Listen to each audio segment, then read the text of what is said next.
Ahora invito a que Chahid, nuestro presidente de la Asociación Colombiana de Geólogos Geofísicos de la Energía, haga una intervención acerca de lo que se va a venir ahora de nuestro libro. Pero no aplaudimos a Cristancho.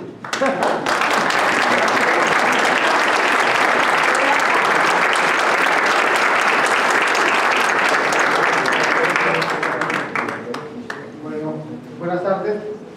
Bueno, solamente quería decir algo muy pequeño sobre la parte del libro, pero oiga, hoy me siento muy contento y yo creo que los geólogos nos sentimos muy contentos y la asociación de que hayamos iniciado tan temprano, tanta gente, tanta variedad de personas, seguramente que de profesiones y de áreas que nos definimos como geólogos en esta reunión de la asociación.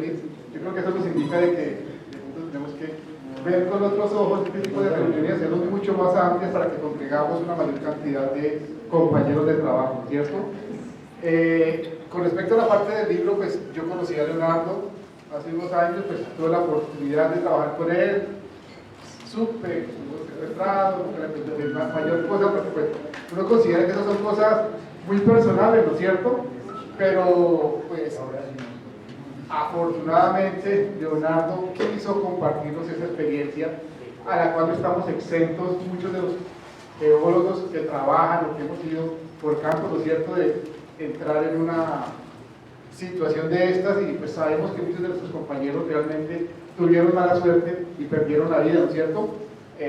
Yo sé que fue algo muy malo lo que le ocurrió a Leonardo y al Chino, que también está aquí, y al otro autor, que fueron tres, y al otro autor de la experiencia, de la vivencia, que fueron tres geólogos que fueron secuestrados, que tuvieron la buena fortuna, qué pena decirlo así, que salieron con vida y pudieron sobrevivir y poder contarnos eso, ¿no? ¿No es cierto? Yo creo que eso nos llama alguna vaina. Yo creo que en el libro está reflejado parte de la forma de ser de Leonardo, está reflejado en las condiciones tan difíciles, tan complicadas que se enfrenta uno en algunos momentos.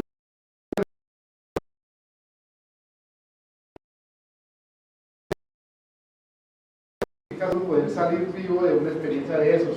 Yo leí el libro, me gustó, me encantó, me fascinó. Espero que a ustedes también les sea lo mismo. Me he leído también el libro de Henry, también me gustó, me encantó, y también me leí el libro de John Londoño. O sea, yo creo que los geólogos tienen alguna pena de escribir, de contar historias, de mostrarnos cosas que no solamente es la parte técnica, ¿no es cierto? Entonces, bueno, solamente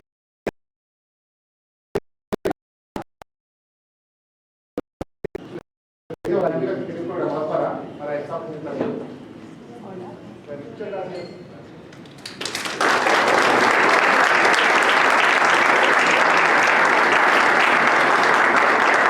Bueno, muchísimas gracias a todos por la asistencia.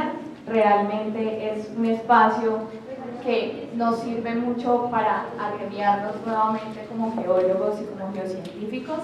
Entonces, sin más preámbulo, démosle ahora la bienvenida a Leonardo Enrique Moreno para presentar su libro Las rocas no siempre son están libres.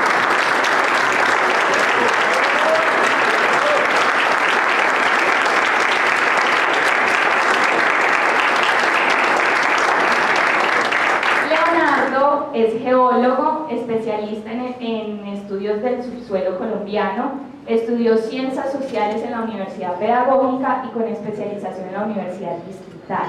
Fue docente de bachillerato mientras recibía su formación en geociencias como estudiante de la Universidad Nacional de Colombia, sede Bogotá.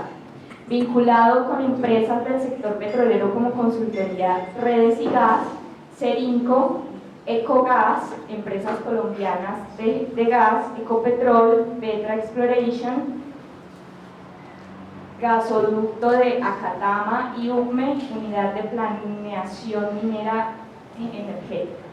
Para la presentación de este libro nos va a acompañar John Londoño, quien va a ser nuestro moderador. Bienvenido.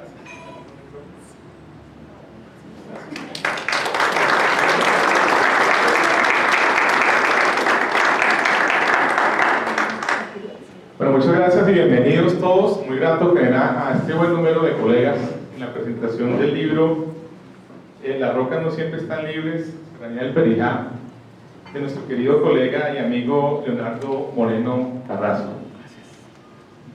Entonces, pues primero quiero agradecerle a Leo por haberme dado la oportunidad de ser el facilitador de la presentación del día de hoy. Yo me siento muy honrado de haber sido escogido.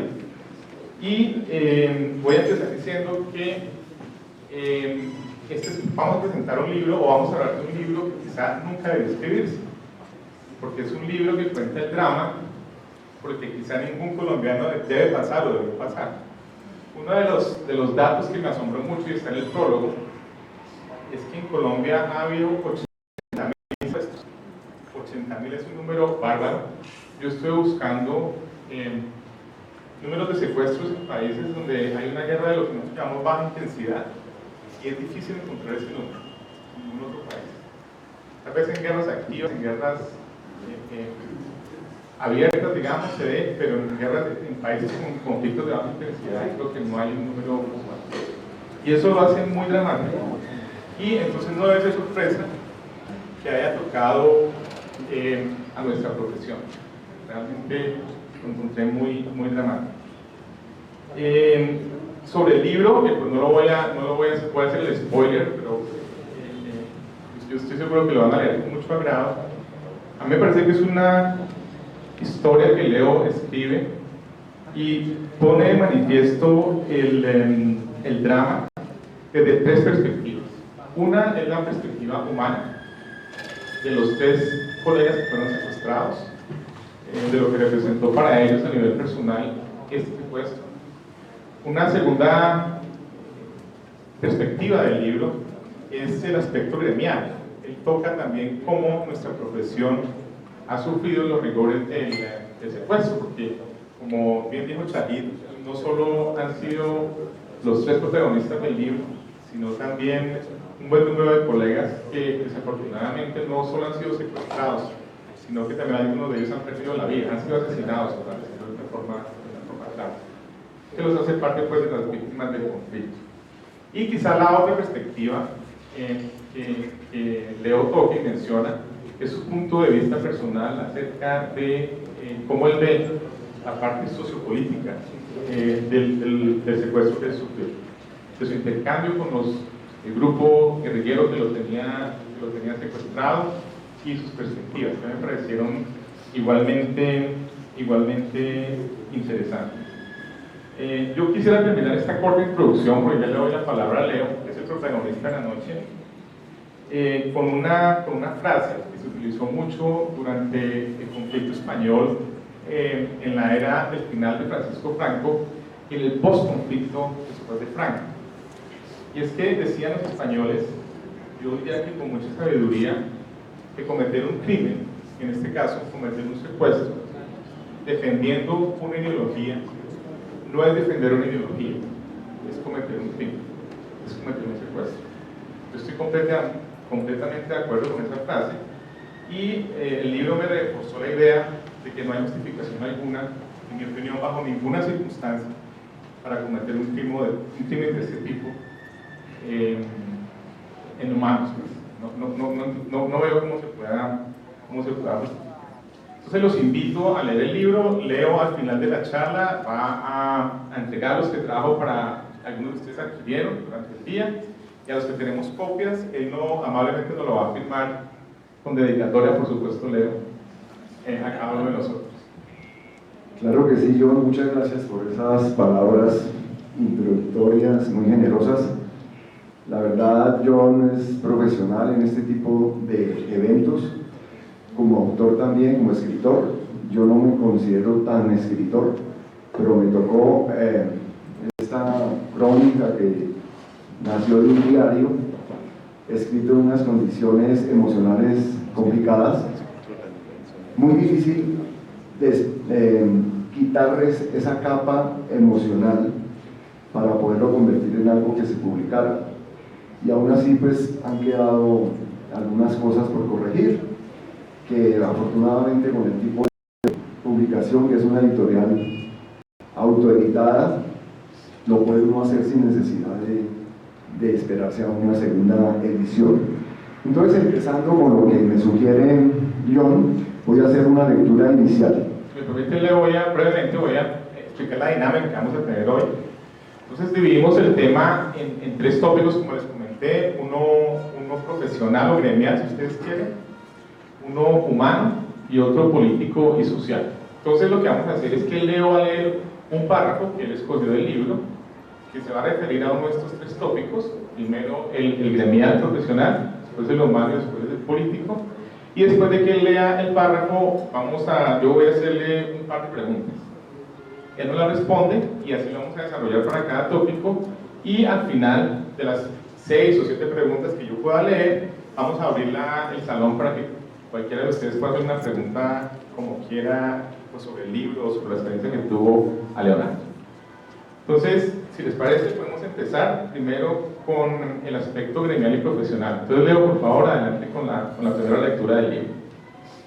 Bueno, en realidad el prólogo es muy integral, lo hace un familiar mío, Santiago, y dice en uno de sus párrafos: desde una visión entrenada para observar en las rocas fenómenos milenarios, conoceremos la zozobra y la angustia de Leo y sus compañeros, motivados por una necesidad casi instintiva,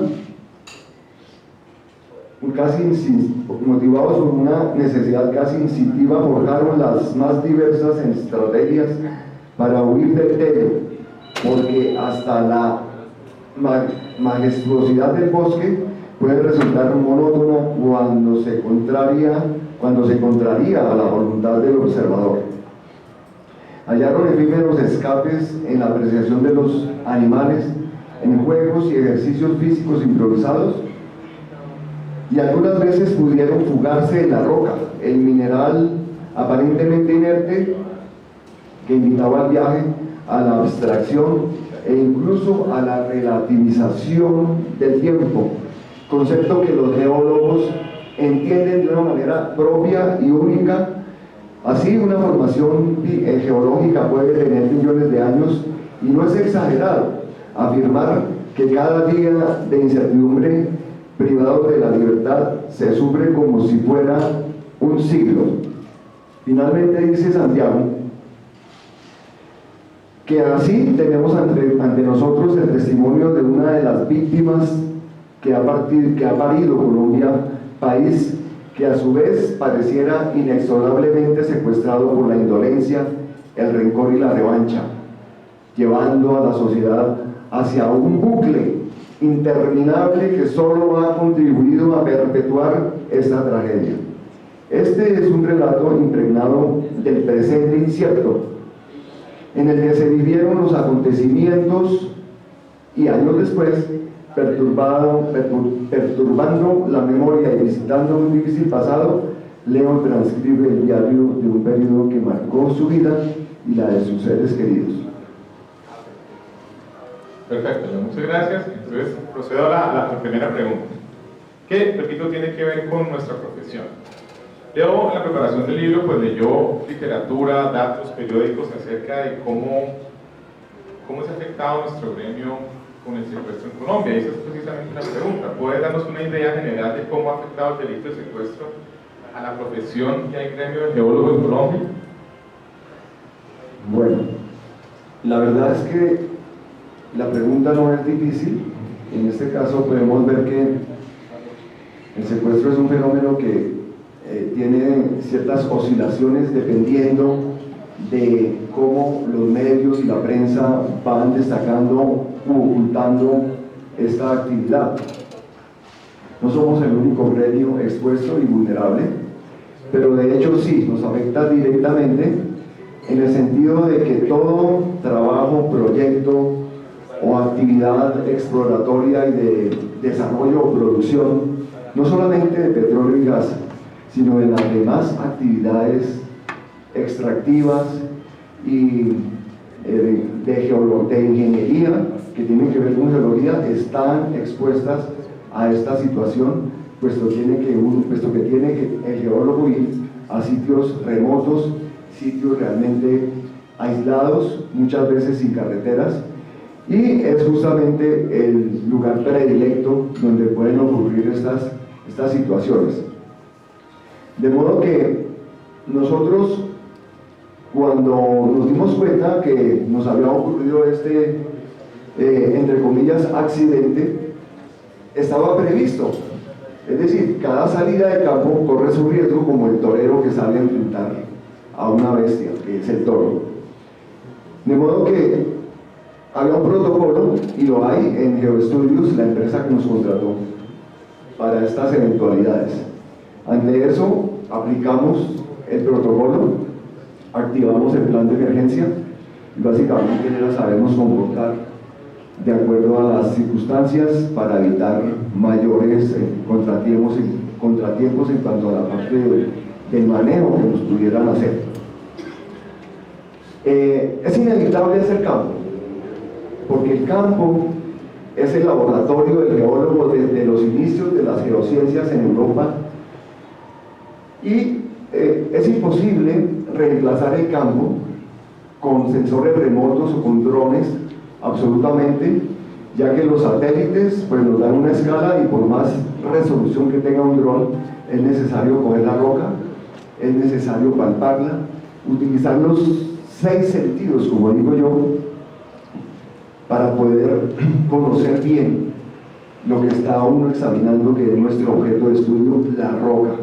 De ahí viene el nombre del libro, porque cuando la roca no está libre, estamos expuestos a mirarla y estudiarla indirectamente. A grandes rasgos esa es la respuesta, sin olvidar que nosotros disfrutamos del contacto con la roca en todos, literalmente, los 6 sentidos. ¿Por qué? Porque uno la huele, uno la palpa, uno la martilla, escucha el sonido al martillar, saca la muestra, le echa el ácido, le hace la observación de porosidad visual, le hace la caracterización, la muerde, la degusta. Los biólogos dicen que nosotros somos comepiedras, no somos los picapiedras, sino los comepiedras, porque literalmente uno sabe con los dientes cuando pasamos de la arcilla a la arena. Entonces, más o menos podría extenderme un poco más, pero les daño la lectura del primer capítulo del libro. Muchas gracias, Leo. Y la segunda pregunta, que tiene que ver con la profesión, es algo que discutimos Leo y yo. Nos tomamos un café preparando esta charla, y es cómo veían los secuestradores la industria del petróleo y gas en Colombia, las largas conversaciones que ustedes tenían con los que los cuidaban. Bueno, la pregunta tiene 2 partes. Es muy importante porque lo que uno pensaba de esta guerrilla antes de ser secuestrados era que nos iba a ir muy mal, demasiado mal, por el estilo de Ingrid Betancourt, o sea, unos petroleros en manos de unos antipetroleros por antonomasia, como es el grupo ELN, no podría esperar un buen trato. Paradójicamente, no nos fue como a Ingrid Betancourt. Nunca estuvimos encadenados físicamente, estuvimos en una situación psicológica, sí, de encadenamiento, pero en general podíamos hacer cosas que en general a los políticos y a los soldados y policías que secuestran no los dejan hacer. De modo que fue una sorpresa para nosotros encontrar que ellos comenzaron, fue por la pregunta: oiga, ¿y ustedes cómo es eso del petróleo? Cuando uno ve que el ELN vive dinamitando el oleoducto y tiene una posición muy clara de nacionalización del petróleo. Entonces fuimos dándonos cuenta que tocaba enseñarles, y les explicamos en realidad cómo era el proceso de la exploración, de la perforación, la parte de la sísmica, todos los pasos, con el fin de que ellos tuvieran como una visión de lo que es nuestra actividad. Son más afines con la industria del carbón, en el sentido de que tienen más cerquita por estar en el departamento del Cesar y el frente José Manuel Martínez Quirós, que es el que opera en la zona. en la mira o como objetivo a los ejecutivos y técnicos, geólogos e ingenieros de la Drummond y de las empresas carboneras, las del Cerrejón y las de la Jagua de Vírico. Entonces ya nos cuadraba el tema de la formación de ellos. Realmente fue una cosa interesante porque nos fuimos como ganando la confianza, los tipos vieron que éramos personas no agresivas en el sentido de tratar de forcejear con ellos o arrebatar un arma o cosas que pudieran ocurrir así, sino que más bien éramos personas tranquilas. Y una cosa importante, que nos identificamos como gente del pueblo, egresados de la Nacional, de un estrato bajo, un estrato de clase media, digamos, gente normal, trabajadora, contratistas independientes, y eso ayudó. Sobre la segunda parte de la pregunta, hubo muchas actividades para integrarnos entre nosotros y con ellos, y nos las fuimos inventando. De las charlas informales fueron surgiendo ciertas afinidades con unas personas más que con otras. Los guerrilleros son seres humanos común y corriente, campesinos, que por diversas razones, creo que más adelante podemos detallar ese tema, terminaron en la guerrilla, pero su alma, su espíritu no está dañado. O sea, son parte de una política, de una estrategia y unos planes que hay para un futuro un tanto incierto, pero funcionan. Es una empresa funcional. En ese sentido, los muchachos se ganaron nuestra consideración. Tuvimos educación, alfabetización, nos movimos mucho en ese nivel de ayudarles. Ellos también nos enseñaron muchas cosas.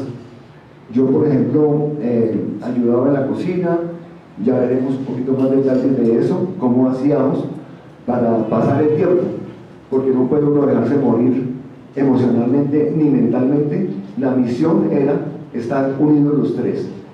Nuestro primer protocolo se disparó cuando la realidad era que estábamos en manos de un grupo.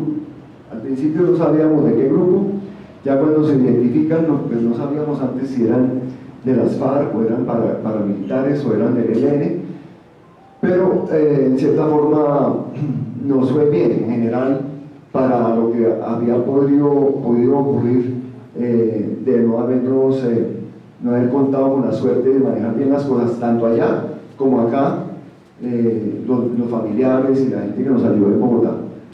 Me estás adelantando un poquito, Leo, pero una de las sensaciones, por lo menos con la que yo quedé cuando leí el libro, como le dice Leo, es que lo que nosotros llamamos desde esta perspectiva de victimarios, son muchachos muy jóvenes, por cierto, que lo van a notar en el libro, terminan siendo víctimas también. Y yo creo que es una de las cosas que ustedes van a dar cuenta cuando lean el libro.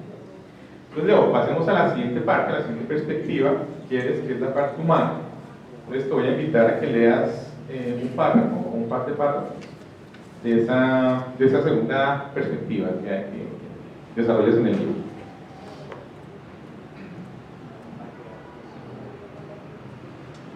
Bueno, hubo un momento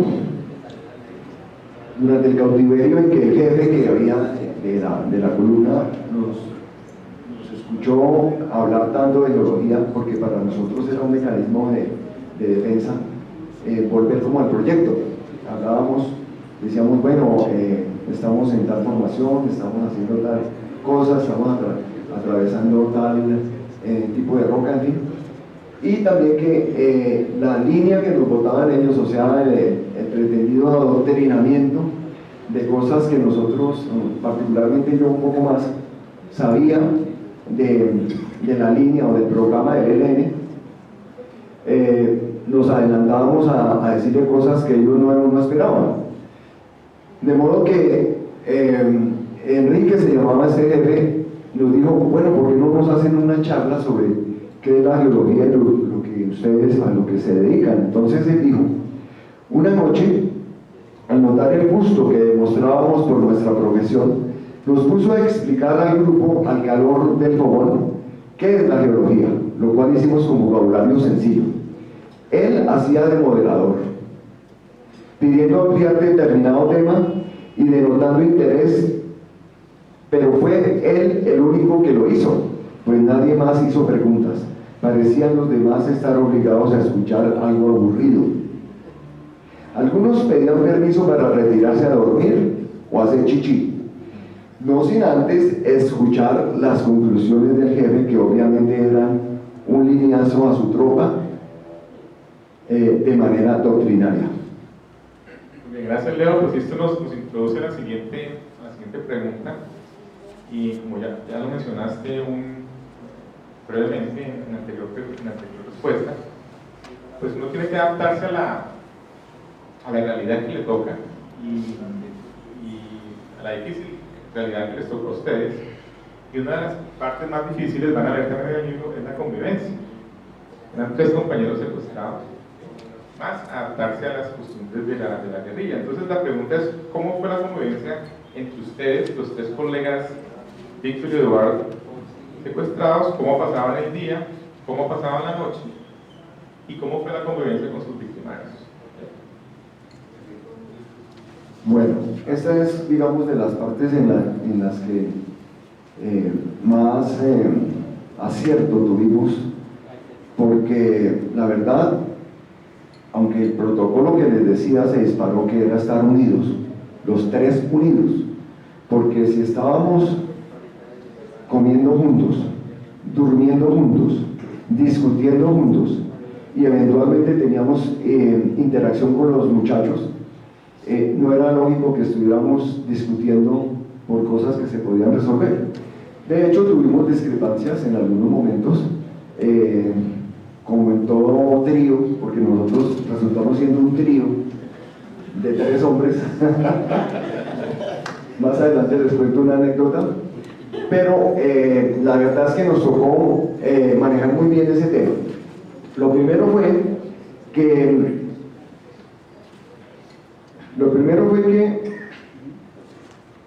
ese protocolo de reacción hacia tratar de resolver pronto el problema fue decir que se resolviera rápido eso y describir nuestro perfil, explicarlo muy bien, que era además la verdad. En eso estábamos coordinados con Geoestudios y su gerente, de decir que éramos de bajo perfil, o sea que no éramos gente adinerada, ni éramos jet set, ni éramos políticos, y que tanto la empresa como nuestras familias eran clase media normal. Lo otro es que frente a la reacción del impacto con estar en un cambuche, prácticamente convirtiéndose uno en otro guerrillero más, en el sentido de que la ración de comida es la misma, el horario de acostarse es el mismo y las comidas son militarmente a la misma hora para todos. Cada uno reaccionó de manera diferente. El caso de Víctor, que les manda saludos, le tocó irse a campo, el compañero que trabaja en Medellín, él reaccionó muy rápido tratando de entablar amistad con ellos, de tenderles un ambiente de conversación y de saber quiénes eran. Y entonces se les metía al molino de maíz para hacer las arepas de por la mañana y terminó muriendo el maíz. Yo me entendí y dije, oiga, este Víctor le dio el mal de Estocolmo, por lo que me estoy dando cuenta. Ya después me di cuenta que él hacía otras cosas, sacó su botiquín cuando alguien le dolió una muela, y él tenía el botiquín de campo muy completo, y terminó siendo el paramédico.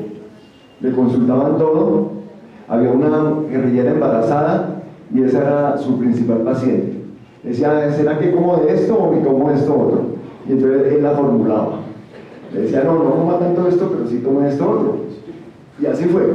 De modo que Víctor, digamos, fue el más fresco en ese sentido. De por sí en la universidad le decíamos el compadre Victorino, porque es un hombre muy tranquilo, a él nunca se le ve de mal genio, se controla muy bien emocionalmente. Entonces, eso fue lo de Víctor, muy activo, muy proactivo en las actividades, en las manualidades. Él comenzó a coger el machete, a ayudar a cortar la madera, a hacer las cosas, la leña y la vaina. Yo me di cuenta que por ahí era y entonces seguí detrás. Yo hice lo mismo. Resultamos pues adquiriendo cierto prestigio o consideración de los guerrilleros, porque usualmente el secuestrado no hace eso, sino que se queda muy deprimido, muy achantado, muy encerrado en sí mismo.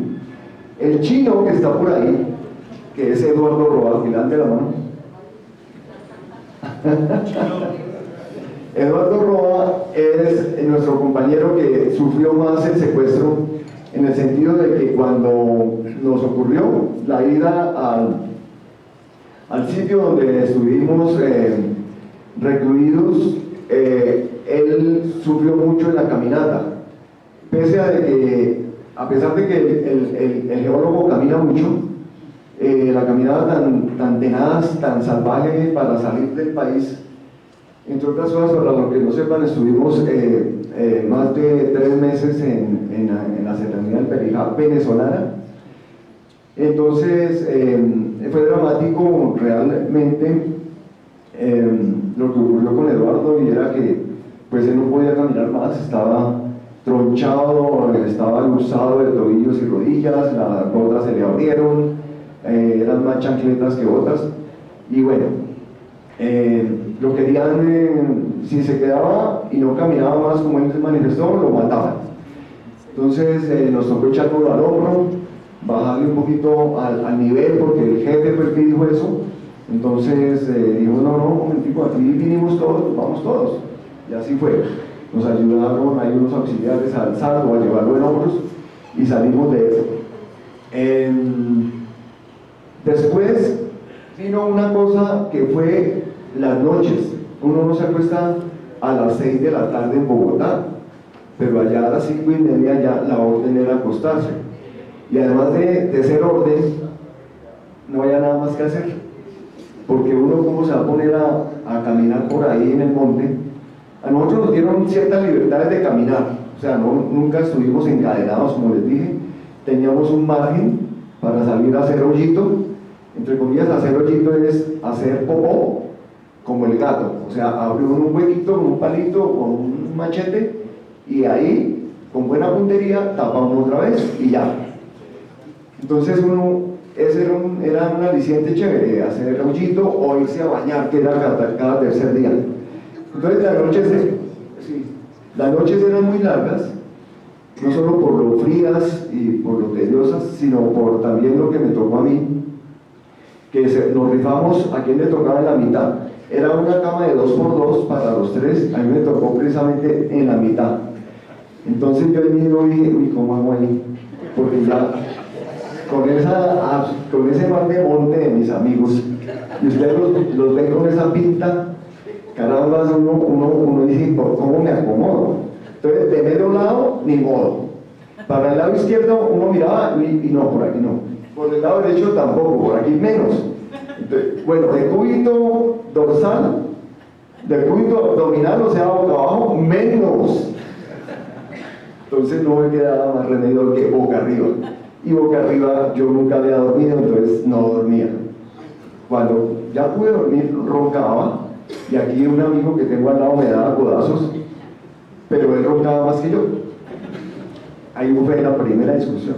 La segunda discusión, después de salvarme de eso, de salvar mi dignidad, y que no me hubiera pasado como la protagonista de la crónica de una muerte anunciada, de Gabriel García Márquez, ellos fumaban, Víctor y Eduardo, y estaban acostumbrados el chino y Víctor a fumar en la cama. Entonces yo dije, hermano, yo no fumo.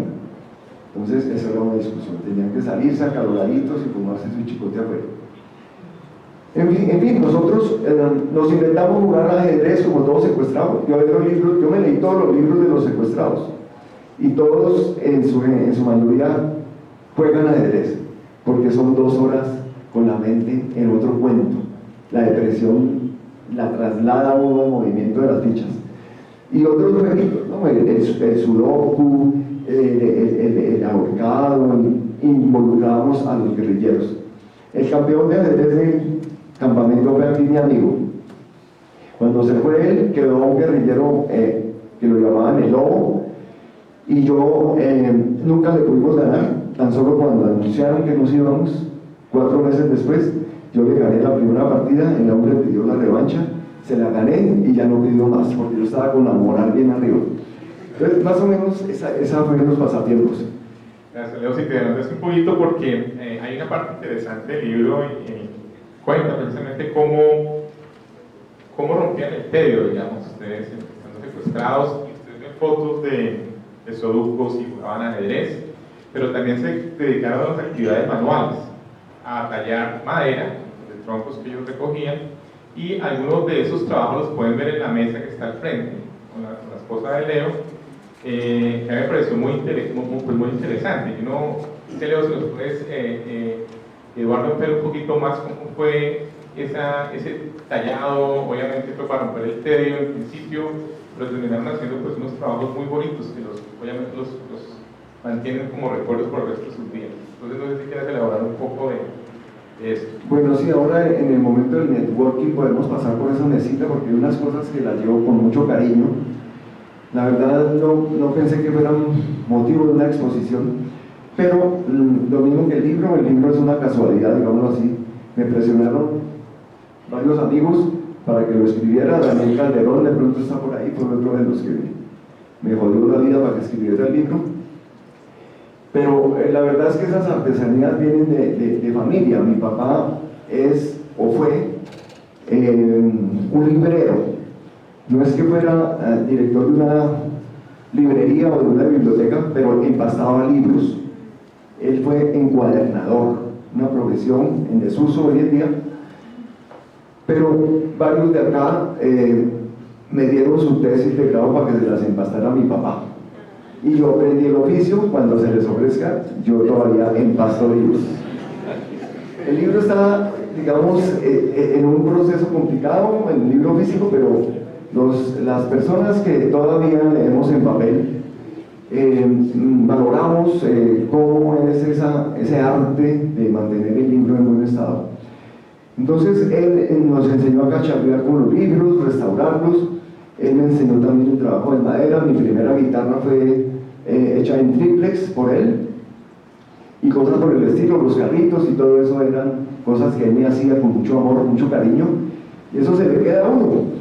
Entonces, con tanta madera que había en ese bosque, tanta leña, yo dije, bueno, hagamos algo, porque los guerrilleros nos enseñaron a manejar el machete, que en general no es un machete grande sino pequeño, una machetilla. Y esa machetilla es a su vez navaja, cuchillo, y también sirve para tallar la madera. Entonces hice unas figuritas geológicas, como un anticlinal plegado, tumbado, inventado unas películas ahí. Hice un cohete Explorer. Hice una balsa. Hicimos una cuchara para poder almorzar. ¿No tenían cucharas o qué? ¿Cómo que no? ¿No había cucharas? No había cucharas. Realmente no había platos tampoco. Lo único que había era una olla grande y alto fuego. Entonces ahí surgieron de nuestros portacomidas, los platicos y cosas, hasta sartenes servíamos. Había gente que comía en hojas y con la mano, guerrilleros. Nosotros éramos un guerrillero más. Entonces nos inventamos, bueno, a mí denme el plato, a mí no me ponga a comer en la hoja. Pero nos tocaba compartir cuchara con un guerrillero. Entonces uno decía, pucha, no. Pues bueno, hagámosle, porque el hambre le gana a uno. Pero ya dijimos, bueno, el que se inventó la primera cuchara fue Víctor. Este fue el que hizo la primera cuchara, el chino. Y nosotros le hicimos otras. Él hizo un cucharón porque es bueno para comer. Y tallamos unas cucharitas y quedaron hasta chéveres. Yo hice hasta unos trinches, una perilla. Esa sí no me la traje y se me dañó. Pero hicimos muchas cosas. Yo hice un gimnasio, realmente hechizo. Hagan de cuenta como si Pedro Picapiedra hubiera hecho un gimnasio no de piedra sino de palo. Entonces hice unas pesas, a mí me han operado la rodilla el año anterior y yo le rogaba a esa rodilla, rodillita, no me jodas, no me vayas a joder, funcione, y funcionó. O sea, a mí me han operado el ligamento cruzado anterior y la rodillita se portó bien, quedé bien operado en todas las caminatas. Entonces, sí, esas artesanías más que todo las hice yo. Víctor hacía más era estiramiento, ejercicio, recibiendo un rayito del sol. Como esa vaina es como una medio selva, pero es un bosque tropical en realidad, es un bosque andino, húmedo, tropical, muy frío. Estaba un poquito más alto que Bogotá, pero hace mucho frío. Allá llegan los vientos alisios por el lado de Venezuela, entonces llegan cargados de la humedad fría. Y el poquito de chorrito que llegaba a veces de sol, él lo aprovechaba, era como una ducha, y él comenzaba a hacer estiramiento y yo le decía, uy, déjenme un poquito, y yo hacía mis estiramientos también, pero yo trotaba alrededor del cambuche. Hice zanja de tanto darle vueltas a eso, entonces eran 40 minutos, 45 y una hora, y estos manes guerrilleros y geólogos me miraban, yo, el Leo se nos enloqueció ya son chicos. Hay que correr uno con botas. Dándole vueltas a esa vaina con botas pantaneras y la pecueca ni se diga. Bueno, entonces eso en general fue ello. No, pues aprovechando que hablan de las cucharas que ustedes mismos hicieron, porque no nos cuentan de la comida. Me parece una parte muy dura y van a escuchar por qué, pues de lo limitado que resulta la alimentación en estas circunstancias. Bueno, la verdad, nos dieron mucho frijol, todo el tiempo frijol. Por alguna razón, esta gente prácticamente los cogió de sorpresa el secuestro. Ellos se encontraron ese secuestro, porque la serranía de Perijá estaba limpia de guerrilla a causa de las masacres que hizo Jorge 40 durante más de 5 años en esa zona. Había un pueblito Casacará, donde nos contaban cosas terribles. Al tendero que le vendía la gaseosa a los guerrilleros, a ese lo quebraban también, o sea, era salvaje. Y entonces se encontraron cuando se fue Jorge 40 porque firmó la paz con el gobierno. Él se fue, se movilizó y chao, él no dejó nada. Entonces ahí mismo bajó la guerrilla, las dos guerrillas, FARC y el ELN, y las FARC recogieron lo suyo con una compañía sísmica que había, y los otros quedaron como medio inconformes. Entonces dijeron, lo primero que se mueva lo cogemos, y claro, entonces estaban convencidos de que la tropa los iba persiguiendo, que los iban a rescatar, que iba a haber una balacera, que no sé qué. Entonces no previeron ni dónde tenernos, ni de dónde traer la comida. Entonces cuando pasamos la frontera del Perijá a Venezuela, ya los tipos se tranquilizaron, dijeron, ya aquí no hay más persecución, ya no hay más tropa colombiana. Pero la comida no estaba tan a la vista, porque el suministro lo tenían era del lado colombiano, o sea, donde tenían campesinos o podían robar o comprar o lo que fuera, la comida no era posible. En Venezuela también tienen, digamos, influencia en raíces desde esa época, hace 18 años, pero no tan abundante como acá. Allá es una zona Manchiques, Venezuela es una zona más ganadera y lechera. Entonces de alguna parte llegaban y conseguían los bustos de frijol, algo de maíz, y de ahí salía para el frijol y la arepa, más el frijol que la arepa. Entonces el desayuno era frijol aguado, o frijol como si fuera una sopa. En el almuerzo, frijol más espesito era un seco, y en la noche una colada de frijol. Entonces, para bajar eso con agüita. Pero bueno, había unos manjares, realmente las arepas les quedaban buenas. A ellos les quedaban buenas las arepas. Entonces, hubo, digamos, una adaptación a la dieta alimenticia de acuerdo a cómo ellos tenían su acceso a esas comidas. Algo de panela, había mucho condimento, eso sí llegaba en el ajo, el caldo nor, llegaba la sal, pero había veces que el camastro, o como le llaman, el rancho, donde almacenaban en unas tarimas la comida se acababa, no había nada. Yo alguna vez de garoso le pegué un mordisquito a una panela y me pegaron una vaciada, casi me castigan. ¿Por qué? Porque tasan mucho lo poquito que hay. Y uno, si quería repetir, le decían: no señor, qué pena, usted será muy secuestrado, pero no es más. Esto no es una comida, esto es una ración. Y aquí toca que alcance para todos. Y éramos 10, a veces 15, otras veces más poquitos, pero en general eran muy como las mamás. O sea, guardan de a todo un poquito. El poquito de media naranjita la guardan en la nevera y todo. Claro, obviamente allá no había nevera, pero cuando llegaba carne, que fue una excepción, por ahí unas 3 veces llegó algo de carne, pues lo hacían a los santandereanos, o sea, de poner la carne a ahuar y salarla, ponerla al sol que no había. Cuando llegó un poquito un veranillo, porque nos cogió mucho un invierno fuerte y muy lluvioso y con bastante tempestad, cuando salía el sol podían cargar su fotocelda para cargar un radio transmisor que tenían, y los baños de Víctor, que se hacían unos baños de sol muy elegantes. Entonces más o menos es la puerta de la comida. Gracias, Leo. Ahora pasemos al tercer aspecto sociopolítico, que es una visión personal de Leo acerca de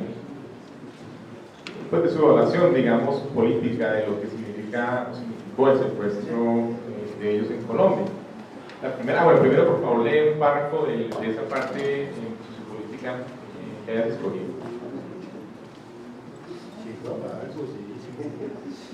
Para algo, eso les decía algo por allá y se quedaba usted era pensativo. Bueno, entonces, de esa parte, los que ya tengan el libro, les recomiendo mucho el dibujo a mano, que representa mucho para el autor, y está ahí en los cuadernos, el original. Voy a leer la parte del poeta. El poeta era el comandante mayor del frente. Realmente no es un frente, sino como una compañía, una vaina así dentro de la... Dice acá. ¿Cuánto tardaban en cocinar los frijoles? ¿Cómo no? ¿Cuánto duraban cocinándose los frijoles? No, eso todo el tiempo, porque es que nunca apagaban el fogón. Hasta por la noche permanecía prendido. Como ya estaban en Venezuela, allá no importaba que hubiera humo, porque el guerrillero acá no hace humo, para evitar ser visto por el aire, ¿no? Ni tampoco pueden fumar en Colombia, ni allá sí fumaban, y la hoguera estaba prendida todo el tiempo, pero era todo el tiempo. Bueno,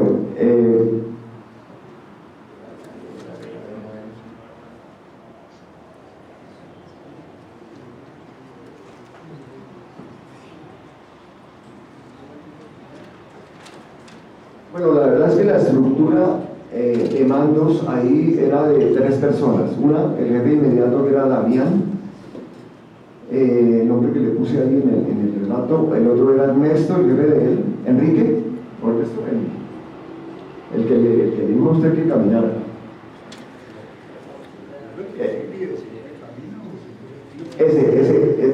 Ese era Ernesto, sí. Y el otro era el poeta. Ese poeta se me escondió. Era un tipo diferente a todos los demás, porque resulta que los guerrilleros tienen, por lo menos esos que conocimos eran unos campesinos con una formación muy precaria. Políticamente es solamente un dogmatismo de que hay muchas diferencias, hay mucha concentración de la riqueza, hay mucha pobreza, pero digamos una estructura política fuerte no la tenían. Enrique era ya un poquito más estructurado, y el jefe de todos los jefes, que por aquí hay otro colega que lo oyó nombrar cuando estuvo por allá también haciendo campo, si alcanzamos hablamos de eso, pero era un señor intelectual, una persona de unos 30 años, valga decir que el guerrillero es como el futbolista, o sea, su vida útil es más o menos de los 15 a los 25, ya de 28 es una persona vieja, es un adulto mayor, porque tienen que ser muy ágiles y desplegar un estado físico impresionante.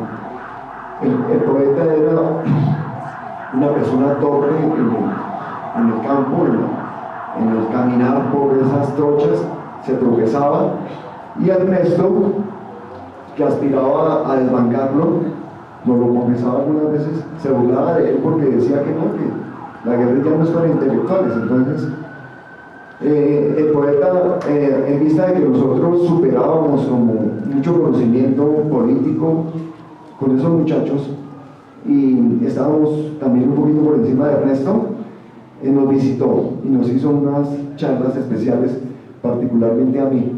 Entonces comenzó a hablar de cosas, me calibró también y nos identificamos en todo lo que fue la lucha, digamos, hablando de la historia de las luchas estudiantiles.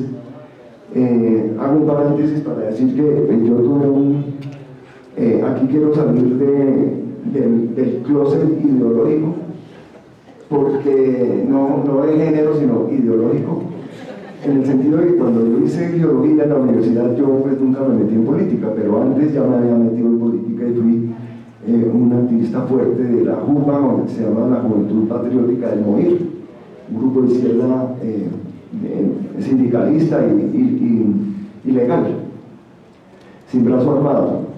Entonces, lo que yo hablé con el poeta y él me decía era, sí, Leo, había tanta confianza que nos decíamos Leo, y yo le decía, oiga, poeta, mi poeta, realmente esto no es justo que nos lo hagan, y más por lo que le expreso de que venimos de la misma estirpe social del pueblo, somos de la Universidad Nacional, todo lo que nos han dicho estos muchachos que ustedes les enseñan, nosotros lo compartimos, nosotros somos inconformes con esta injusticia de la sociedad.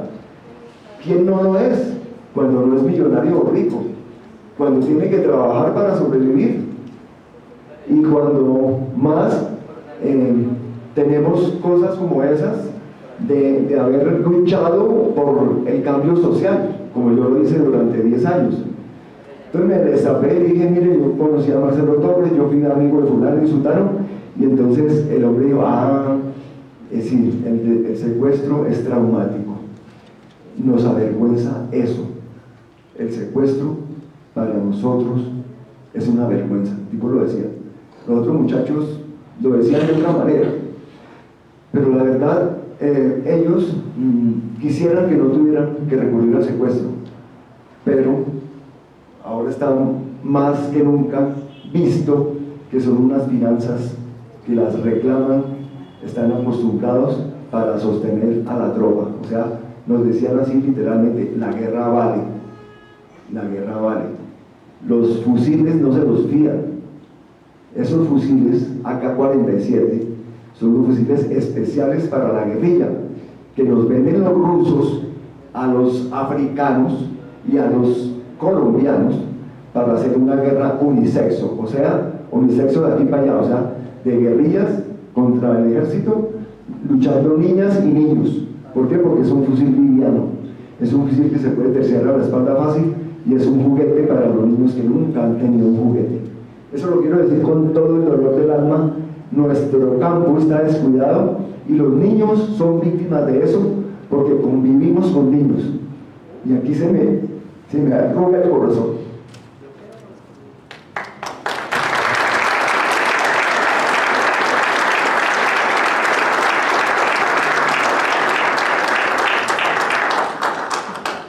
Aquí Leo se me adelantó un poquito porque la primera pregunta, digamos, aparte sociopolítica, era si los guerrilleros que los cuidaban a ustedes tenían conciencia de por qué estaban allá, si lo hacían por elección, por necesidad o por un legado, porque me cuenta Leo, que van a encontrar en el libro que había allí un par de muchachos que eran hijos de guerrilleros.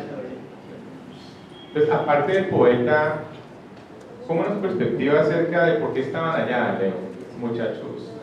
Bueno, la tropa raza, digamos. Sí, John, gracias por la pregunta. En verdad, hay tantos temas que se me escapan unos y me meto con otros que no pensaba decir. pero la verdad hicimos como ese tipo de encuesta con ellos, de decirles, oiga, ¿usted por qué está aquí? Y los chinos nos decían abiertamente, sin problemas, no, no tengo familia, o mis papás se separaron, y me quedé con mi mamá y no pude sostenerme más. Otros decían, la verdad es que mi papá es guerrillero y me dijo, venga mijo, ya es hora de que entre. Mi mamá no, y no está de acuerdo, pero mi mamá era la que mandaba, mi papá era el que mandaba y el que decidía. Otras veces era que les habían matado a los papás. Nos causó un impacto un tipo, yo le puse en el libro el halcón, un muchacho que se creía estar en Vietnam.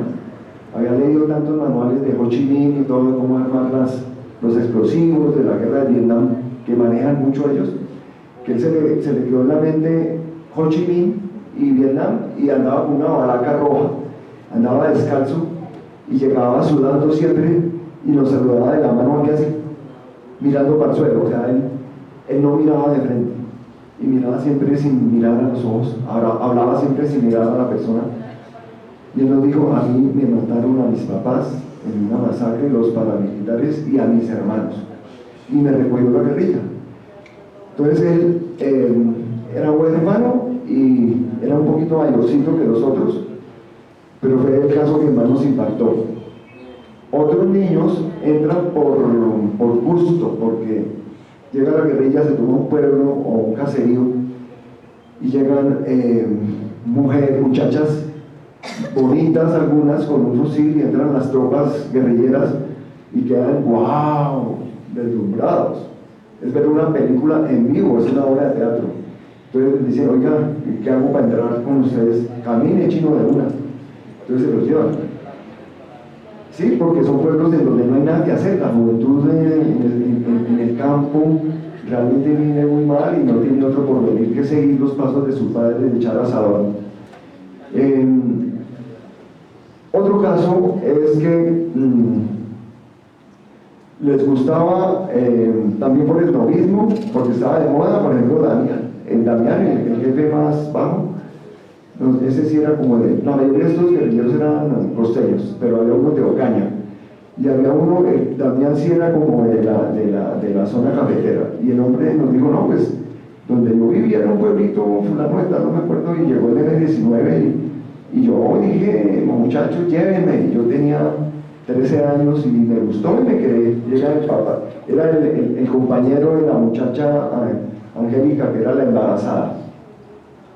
Nos causó curiosidad eso también, una mujer embarazada ya, porque usualmente las hacen abortar.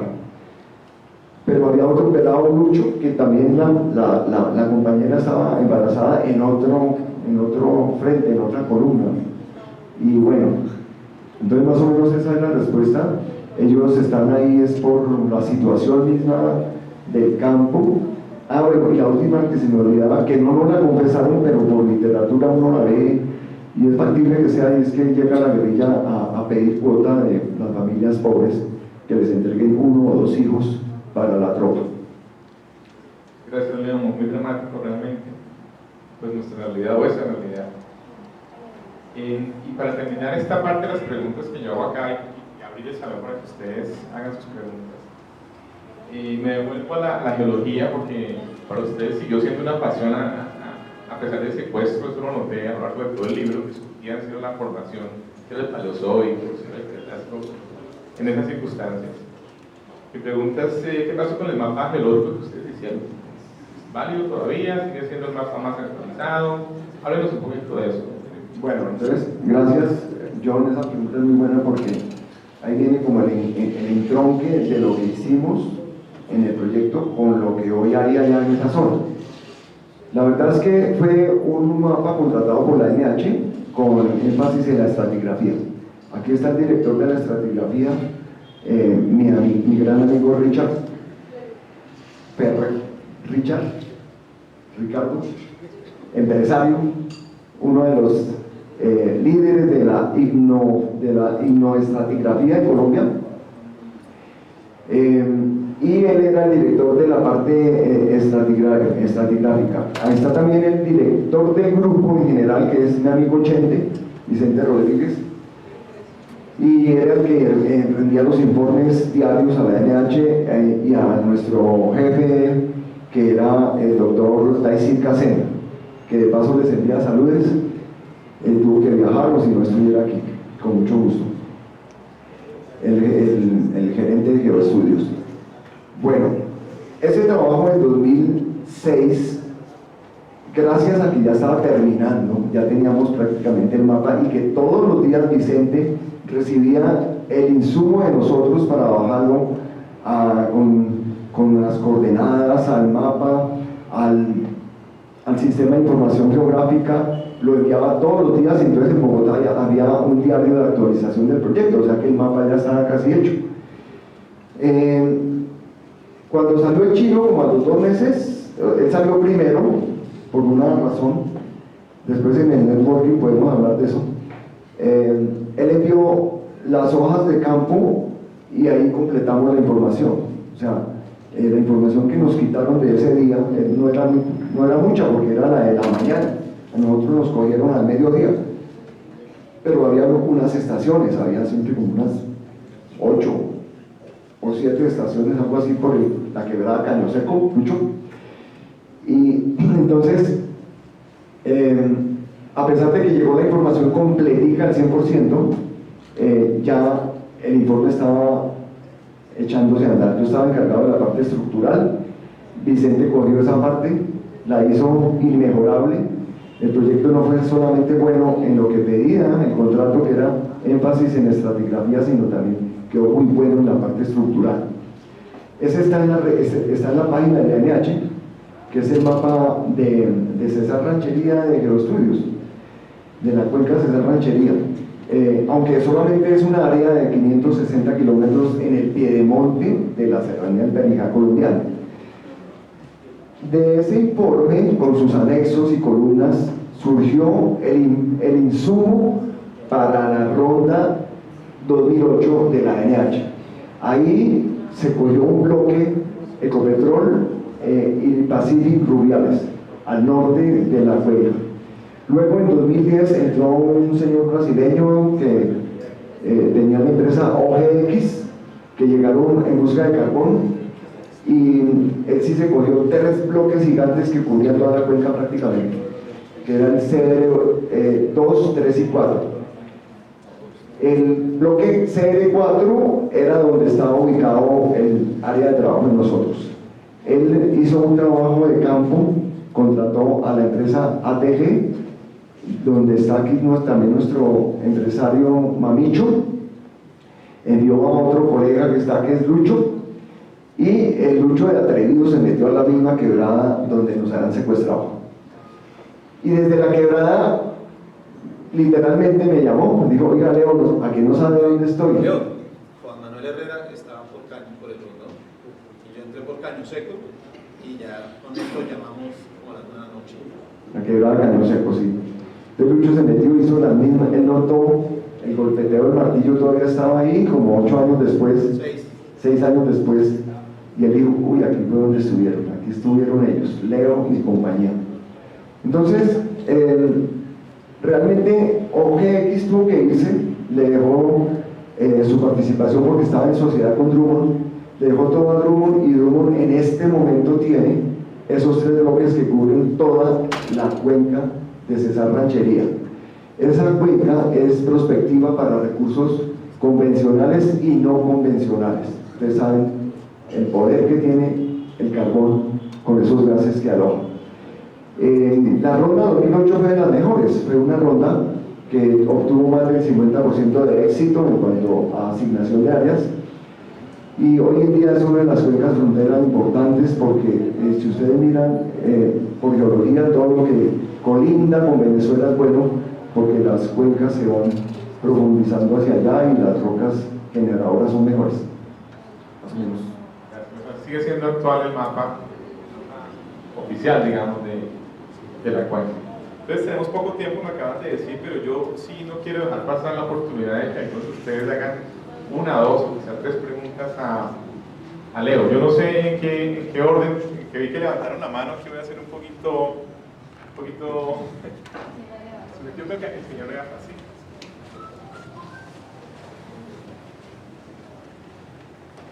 Leo y compañeros, Leo, un gustazo. Ya saben por qué nos gustan los libros. Gracias, amigos.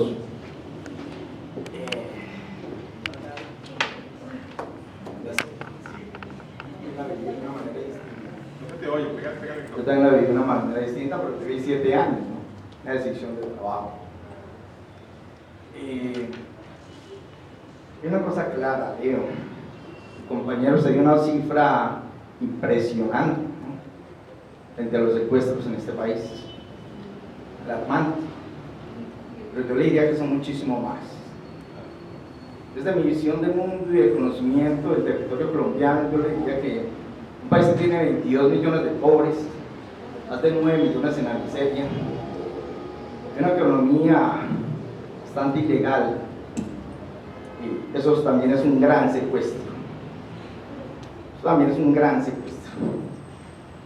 En ese sentido, compañeros, ustedes que han vivido esta experiencia, ¿ustedes consideran que la solución para nuestras contradicciones sociales es la paz total o la guerra total? Porque hacia allá es donde esos son nuestros caminos en estos momentos. Aquí hacemos una paz total.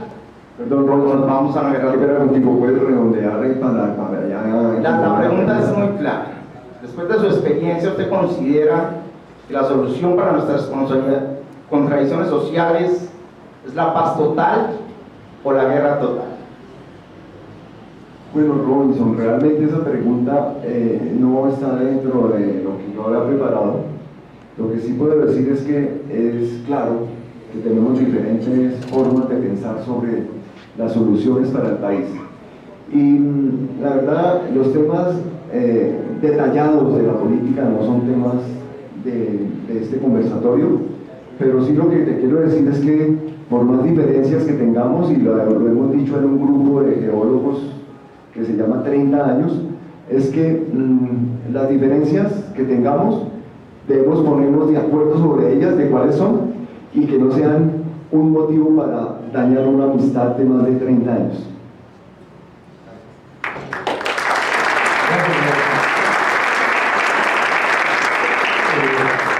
Leo, como sabes, no me he leído el libro, le dije que me iba a esperar un poco a este espacio.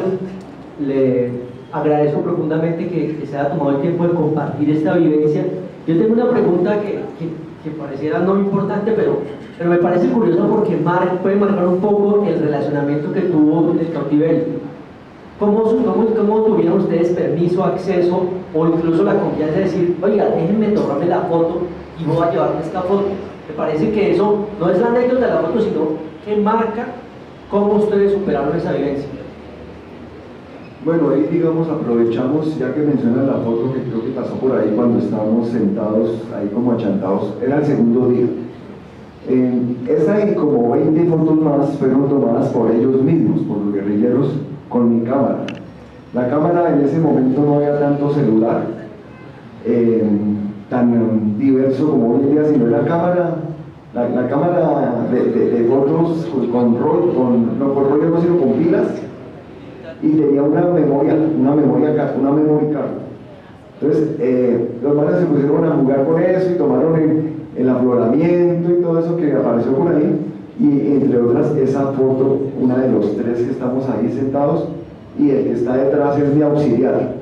De ese auxiliar siempre estuvimos sospechando de que hubiera dado una localización para que nos encontraran como tal casualmente ese día, en medio de la nada. Entonces yo en un descuido cogí la memory card. Esa es la razón para que me hubiera quedado con esas fotos. O sea, de estas como 60 fotos, algo así, por ahí metimos unas 7, estas 7 de internet, pero eso era lo que veíamos allá.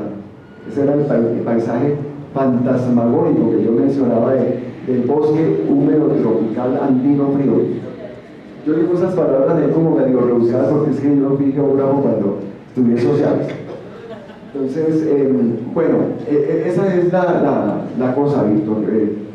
Nos logramos también ganar la confianza de ellos hasta el punto de que cuando yo iba a hacer rollito yo era abusivo y me iba más de la cuenta. Y decía, ¿y por qué se demoró media hora? No, es que tenía un poquito de soltura. Y cosas así. Llegué a demorarme 2 horas buscando el afloramiento.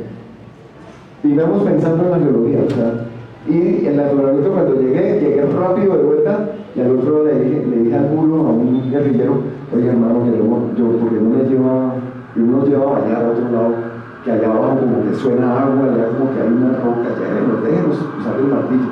El martillo era prohibido porque estaba decomisado, porque obviamente es un arma. Y nos soltó el martillo, vio que éramos inofensivos. Yo creo que hay tiempo para un par de preguntas más. El señor de atrás. Bueno, Quique, adelante, por favor. Bueno,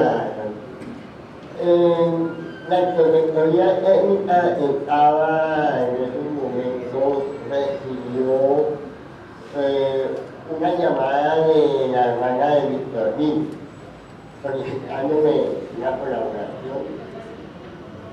Yo soy un invitado y los llevé a resolver. Hubo alguna importancia de explicar. Sí. ¿De la interventoría? Sí. Bueno, el doctor Salazar, que era el interventor junto con la gaveta, o sea, Elman Bermúdez, ellos hicieron una muy buena interventoría muy buena. El día anterior habían estado conmigo y revisaron el trabajo y todo, y pensaban el día siguiente también estar conmigo otra vez y con mi amigo Richard. Con mi amigo Richard, que se salvó. ¿Por qué? Porque yo fui a las 10 de la noche anterior a decirle, oiga Richard, ¿qué hacemos que no nos cuadra esto? ¿Por qué no se va usted con la interventoría? Y mande a Mocotieso, perdón, no está por ahí. Ese es el apodo que le teníamos al doctor Salazar. Entonces se fue con él, Ricardo y la gaveta, y no con nosotros, o si no hubieran hecho moñona con 2 empresas. Pero bueno, del comunicado que dices, no solamente ese, sino de las agremiaciones, nos ayudó mucho para la liberación, o sea, para crear opinión y ambiente, que no fuera un ambiente, digamos, de ser secuestrador de importancia, o políticos, o gringos, como llegaron a decir en algunos periódicos locales. Gracias, doctor. Aquí para 2 preguntas más, entonces creo que aquí hay 2 en línea que pidieron la mano porque me da pena, Sí. a no ser que me dé más tiempo, pero no sé, depende de la organización. Adelante, por favor. Sí, muy buenas noches para todos y todas.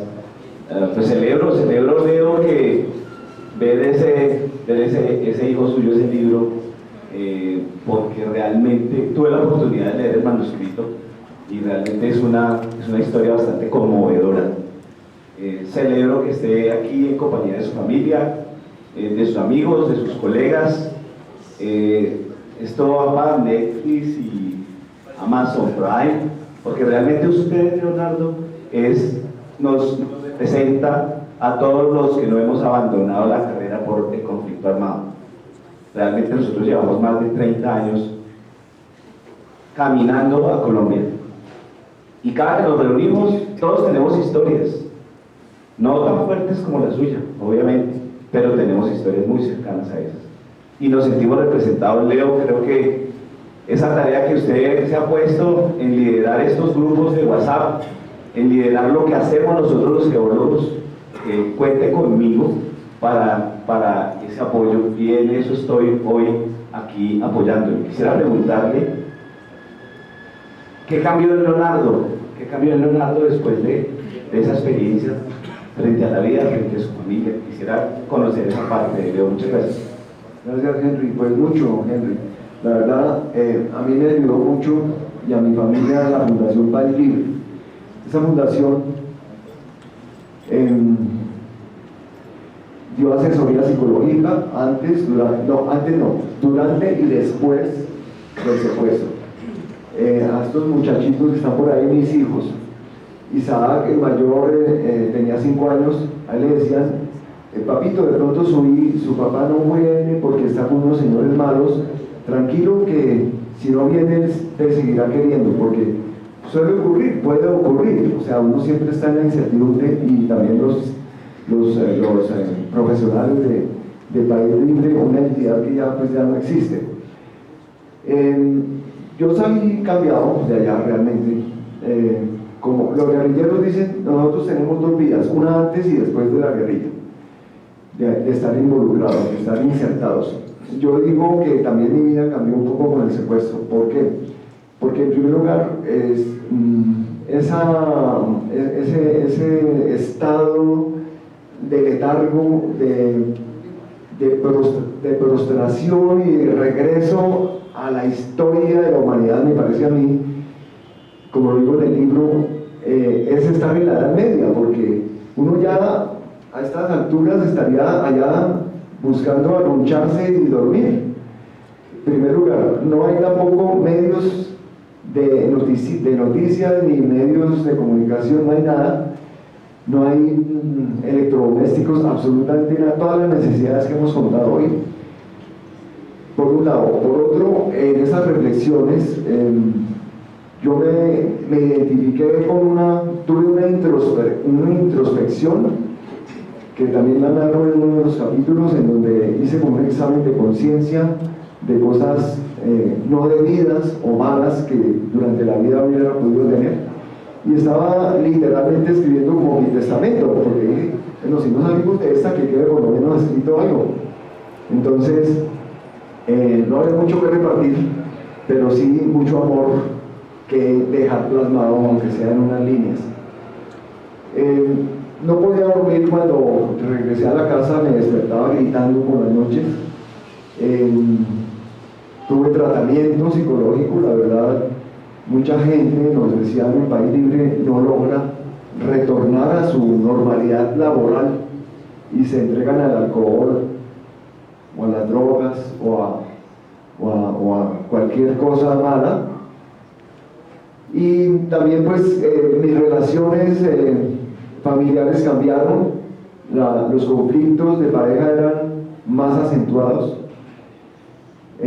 Afortunadamente los hemos podido superar, pero hoy en día les confieso una realidad. Este libro me sacó lágrimas en muchas de sus páginas y la verdad me duelen cosas que ocurrieron y que seguirán ocurriendo, lamentablemente, porque la geología de campo hay que seguirla haciendo con recursos naturales, renovables o no renovables.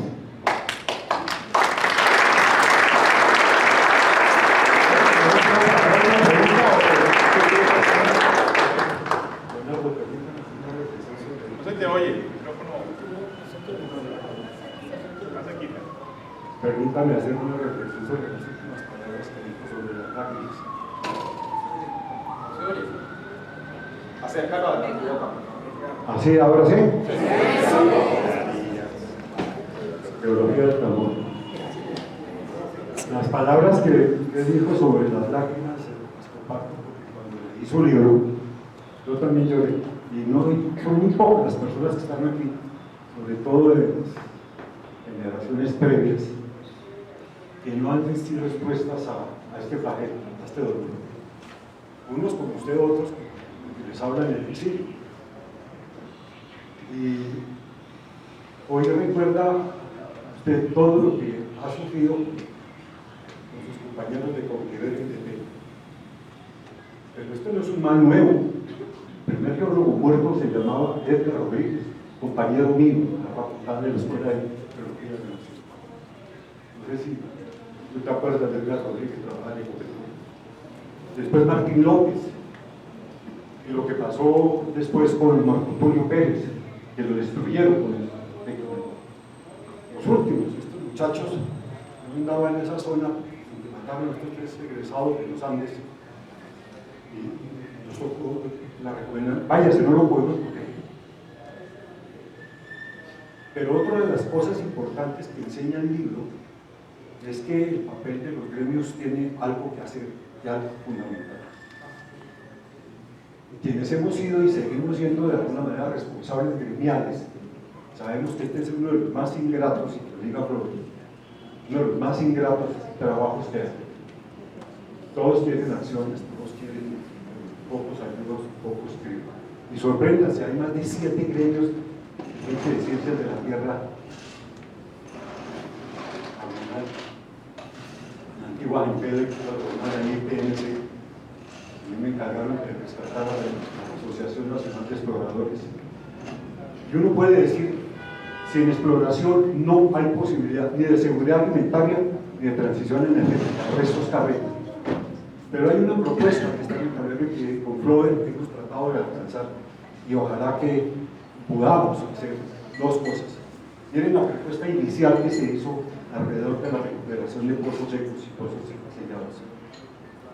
Es un colega nuestro, no cuenta con respaldo de nadie, deberíamos nosotros todos crear el impulso y darle el sustento técnico científico para demostrar que los geólogos, los ingenieros de petróleo sí tienen cerebro. Y en segundo lugar, hay una propuesta organizada para desarrollar lo que se llama la alianza o el consejo gremial minero petrolero de Colombia. Es una súplica que les hago. Cuando comencé yo a trabajar con APUNAC, con Kurt Bayer, uno de los hombres más maravillosos que he conocido en mi vida. No podemos seguir siendo fragmenticos y pedazos de un mosaico, de un rompecabezas sin poder completarlo jamás. Hay asociación de ingenieros de petróleos, hay ACIPET, ahora tenemos la Sociedad Colombiana de Geólogos y Geofísicos de la Energía, antes del petróleo. Tenemos APUNAL. ¿Qué se hizo APUNAL? ¿Qué pasó? Aquí está uno de mis maestros, a los que adoro y venero, y ahora por el ciclo salud. ¿Quién es? Hay alumnos míos, y de todos ellos he aprendido y seguiré aprendiendo. Pero ese conocimiento fragmentario, mientras que sigamos siendo divididos, que no tengamos la capacidad de comunicarnos, y no va a servir lo que está pasando en el Cauca, en el Putumayo, por amor de Dios, lo que está pasando en el Quindío y el Risaralda, no es nada nuevo.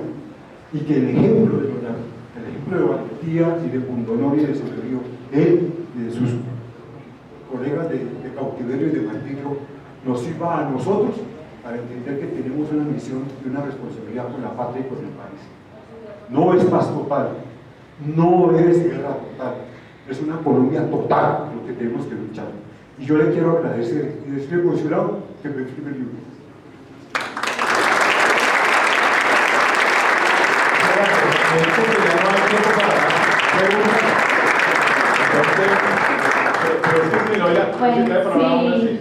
Entonces, yo creo que solo nos queda, Leo, pues, felicitarte de nuevo y agradecerte por la experiencia dolorosa que tuviste el valor de compartir con todo el gremio, por supuesto, y con todo el país. Una experiencia que, como lo mencionan, no es solamente no es limitada a ustedes tres, sino que desafortunadamente ha tocado a muchos más colegas.